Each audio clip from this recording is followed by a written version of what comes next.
Halo Sobat Budaya di seluruh Nusantara, berjumpa lagi dengan saya Yobi di channel Gubuk Inovatif yang diprakarsai Museum Gubuk Wayang Kota Mojokerto. Nah Sobat Budaya, di dalam acara Sambang Konco Putehi kali ini saya akan menyambangi bersilaturahmi dengan pemain wayang putih berasal dari kota Tulungagung. Siapakah beliau? Tak lain adalah Bapak Joni Cahyono yang punya nama sebutan Bapak Gepeng. Bagaimana keseruan saya offside obrolan santai berbincang-bincang dengan Pak Gepeng atau Pak Joni Cahyono mengungkap pengalaman atau cerita selama Bapak Gepeng menjadi pemain wayang putih. Jangan kemana-mana Sobat Budaya, terus ikuti perjalanan saya dan jangan lupa like, comment, share, komen channel Gubuk Inovatif dan semonggo.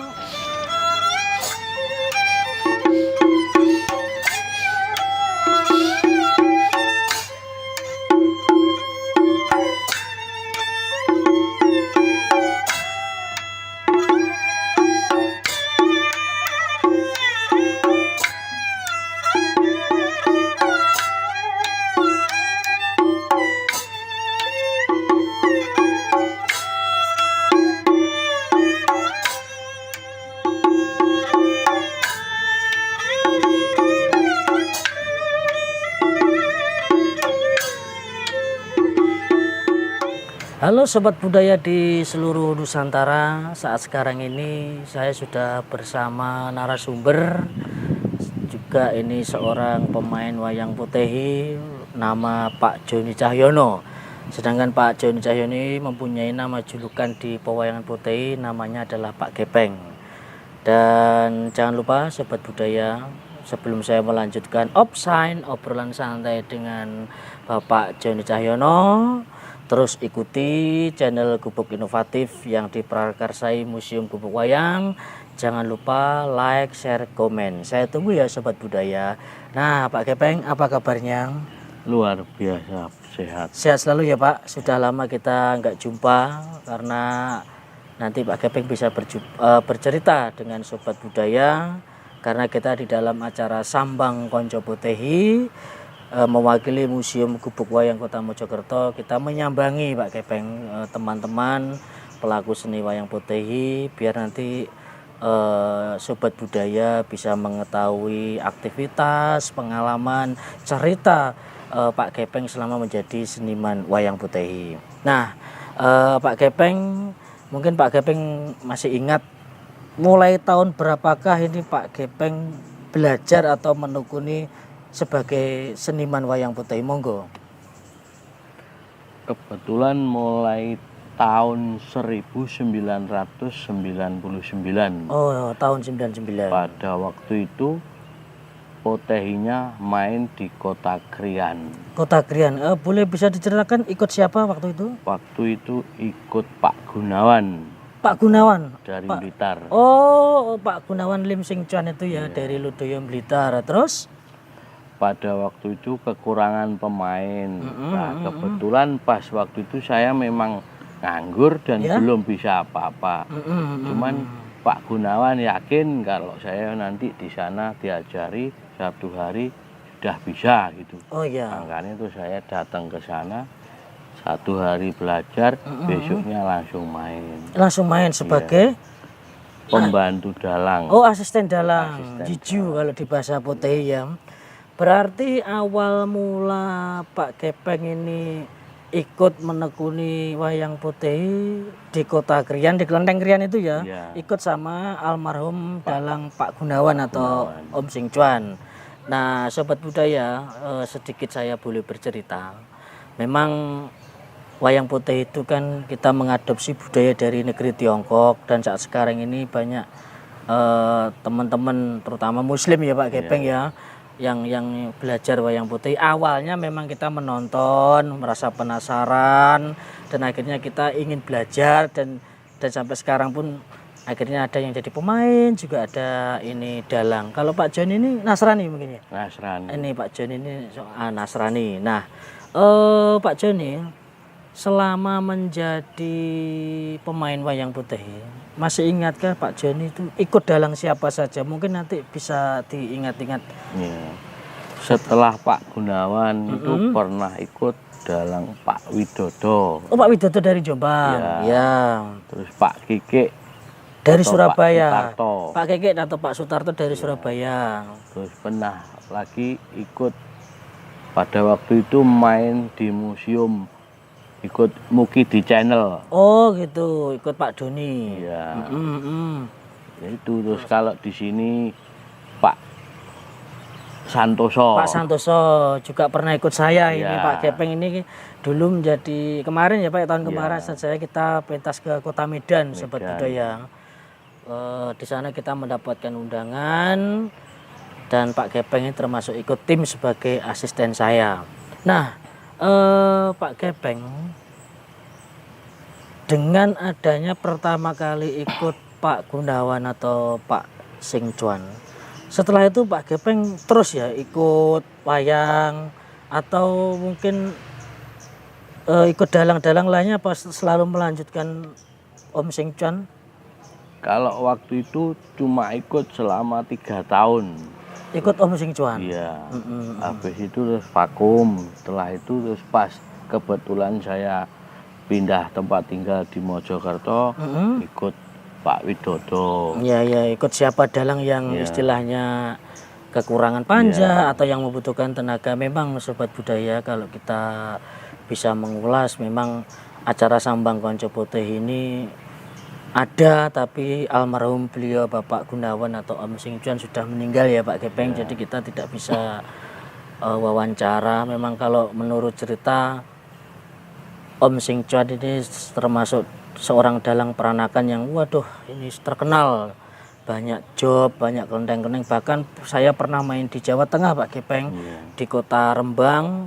Mereka tanya dari mana Pak, asal dari Tulungagung. Loh, kenal sama dalang Om Sing Chuan atau Pak Gunawan. Oh kenal, itu masih family. Wah ternyata Om Sing Chuan ini benar-benar dalang kondang Pak Gepeng. Kita tidak bisa memungkiri dalang yang komplit, bisa membuat wayang, bisa melukis, bisa dalang, dan sampai sekarang nama beliau masih terkenang di antara seniman-seniman wayang putih. Nah Pak Joni boleh bercerita, kita kan sesama pemain wayang putih itu kan dalam 1 tahun 12 bulan. Dan kan ada yang main selama 1 tahun penuh berpindah-pindah tempat itu, tapi kan sangat jarang sekali.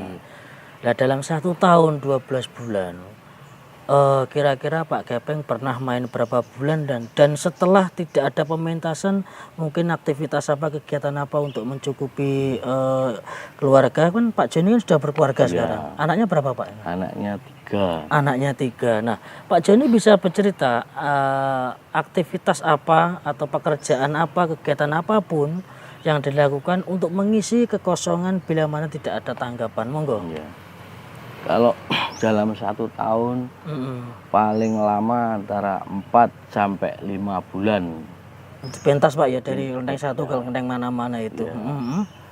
Kalau setelah itu ya di rumah itu servis elektronik, serabutan gitu ya Pak.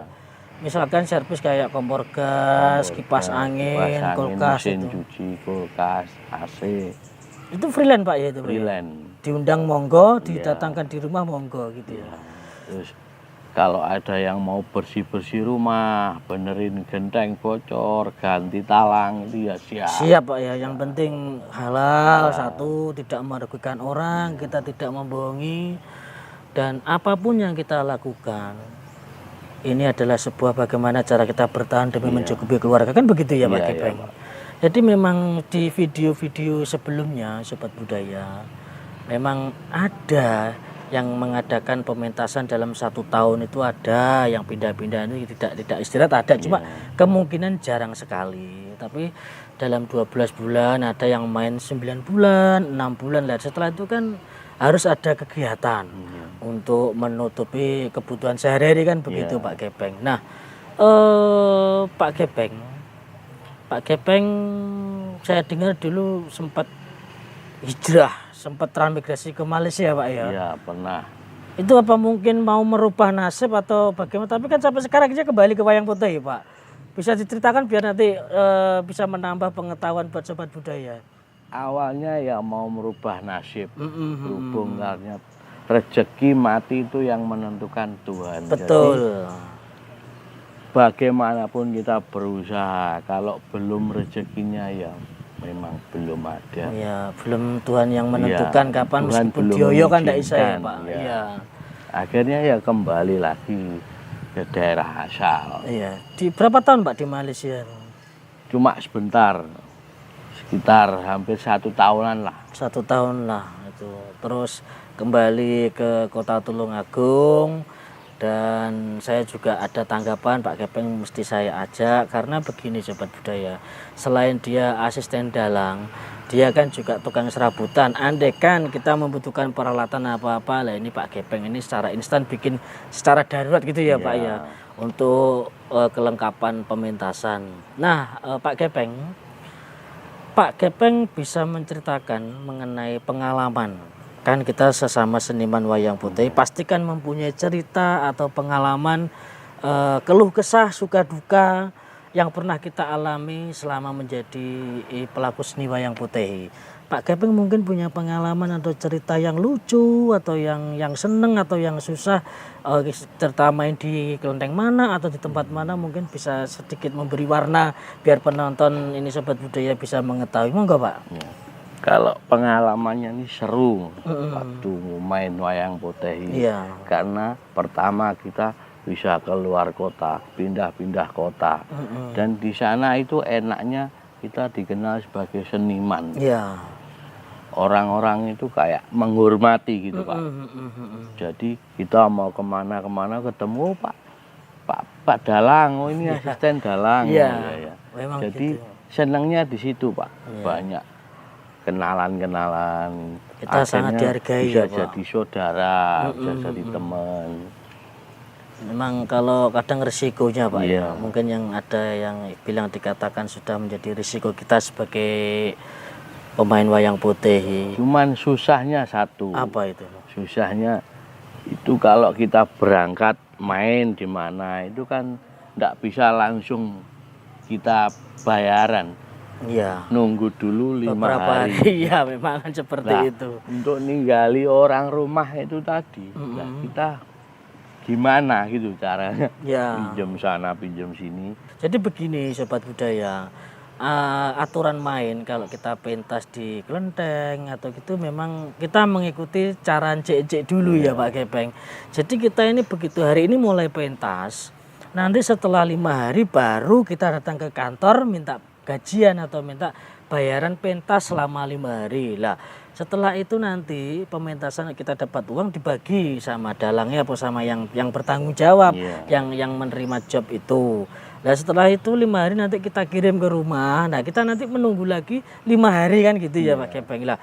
Untuk sebelum kita berangkat kadang-kadang memang sih rata-rata mayoritas yang pihak pengundang itu memberikan DP atau persekot lah, sedangkan DP itu nanti dibagi untuk buat kita ongkos di jalan atau buat ninggali orang rumah. Jadi kadang-kadang kan ya gitu ya Pak Gepeng, kita boleh berkata jujur, DP itu kalau misalnya kita dibagi kan hanya cukup kadang-kadang kita buat jalan, untuk ongkos jalan. Kalau ninggali orang rumah ya kalau kita ada tabungan alhamdulillah, kalau tidak kan ya bagaimana caranya kita agar orang rumah itu tidak kesulitan kan gitu ya Pak Gepeng. Memang sudah banyak cerita sobat budaya, dan apalagi kita sebagai kepala rumah tangga, sebagai kepala keluarga bertanggung jawab penuh untuk mencukupi kebutuhan keluarga, dan apalagi sebagai seorang pemain wayang putih kita harus sering meninggalkan orang rumah, meninggalkan keluarga. Saya pun juga pengalamannya juga seperti itu. Memang rata-rata seniman wayang putih kan dapat job kadang-kadang kan mesti jauh Pak, di luar kota. Kita kemarin di Medan, kita harus keluar pulau seperti itu. Ada yang di Jakarta, ada yang di Sumatera, ada yang di Padang, ada yang kemarin itu di mana Kalimantan atau Sulawesi itu. Begitulah sobat budaya memang seniman wayang putih itu, dan kita jarang bisa mengajak mereka kayak Pak Gepeng ya. Rata-rata kita satu tim tuh 5 sampai 6 orang. Nah, Pak Joni sebagai ini seniman wayang putih, apa harapan Pak Joni mengenai seniman wayang putih? Dan saat sekarang ini kan rata-rata pemain-pemain dalang-dalang anu rekan-rekan kan rata-rata sudah usianya sudah ada yang 50 lebih. Makanya itu kita harus banyak membangun, membentuk regenerasi baru, jangan sampai wayang putih ini punah lah. Harapan dari Pak Joni untuk kesenian wayang putih ini monggo bisa dicerita. Harapannya bagaimana, Pak? Harapannya gini, supaya bisa lanjut terus sampai anak cucu kita. Jadi harus ada tumbuh Regenerasi itu harus ada. Karena hampir punah. Iya. Hampir punah di Jawa Timur khususnya itu hampir punah. Soalnya orang-orangnya juga sudah habis Ada meninggal. sepuh ya. Kemarin kita juga mendapat kabar duka dari acara Sambang Konco Putehi. Ada 2 sahabat kita termasuk salah satu senior dan sahabat Bapak Supriyono dari Kepanjen, dan yang satu almarhum Tanhoki atau Hoki atau Mas Setio Budi Sarjono, itu kita juga ikut mendoakan. Kita juga merasa kehilangan sesama seniman. Karena itulah tujuan Museum Gubuk Wayang mengadakan acara Sambang Konco Putih ini, Pak Gepeng. Biar nanti sobat budaya di seluruh dunia maupun di seluruh Nusantara bisa mengetahui, menambah pengetahuan dan edukasi di balik layar pemain-pemain, para seniman-seniman wayang putih. Dan harapan Pak Gepeng sama rata-rata dengan yang lainnya, semoga wayang putih ini tidak punah ya Pak Gepeng. Ada regenerasi baru. Memang tidak mudah, tidak gampang mempelajari seni wayang putih karena kita mengadopsi dari negeri Tiongkok, namun wayang putih sudah menjadi bagian budaya bangsa Indonesia. Mungkin ada pesan atau yang perlu disampaikan lagi Pak Gepeng? Ya kurang lebihnya itu tadi. Iya. Jangan sampai punah. Nanti kita harus tetap mencari dan membentuk regenerasi baru. Biar putih ini tetap eksis terus ya Pak. Bisa ada pementasan kemana-mana. Karena kan sekarang wayang putih kan sudah bisa pentas di gereja, di mall, di pondok pesantren, bahkan di tempat-tempat seperti apa ya, kayak tempat hiburan. Kalau ada pameran-pameran apa, kita semua sudah bisa Pak. Jadi tidak hanya di lingkup kelenteng gitu loh. Saya sendiri pun juga pernah main di gereja, di pondok, dan di mall-mall itu. Bahkan kita pernah main sering di Malioboro juga, di Ketandan. Dan semoga saja kita bisa menjaga budaya putih ini tetap lestari ya Pak. Dan terima kasih Pak Gepeng atau Pak Joni Cahyono atas waktunya menemani saya obrolan santai di channel Gubuk Inovatif yang diprakarsai Museum Gubuk Wayang Kota Mojokerto. Dan saya juga tidak lupa mendoakan Pak Gepeng sekeluarga semoga sehat selalu Pak. Amin. Dilancarkan rezekinya. Amin. Dan sekali lagi terima kasih atas waktunya. Nah sobat budaya di seluruh Nusantara, itu tadi obrolan santai saya dengan Bapak Joni Cahyono atau Pak Gepeng selaku seniman wayang putih dari Kota Tulungagung. Dan terus ikuti perjalanan saya menyambangi konco-konco putih yang lain, jangan sampai ketinggalan. Dan saya mohon maaf jika ada kata-kata dan penjelasan dari saya dan Pak Gepeng ada yang salah disengaja maupun tidak, saya mengucapkan ini mohon maaf. Dan semoga kita bisa berjumpa di video selanjutnya. Salam budaya mempersatukan bangsa.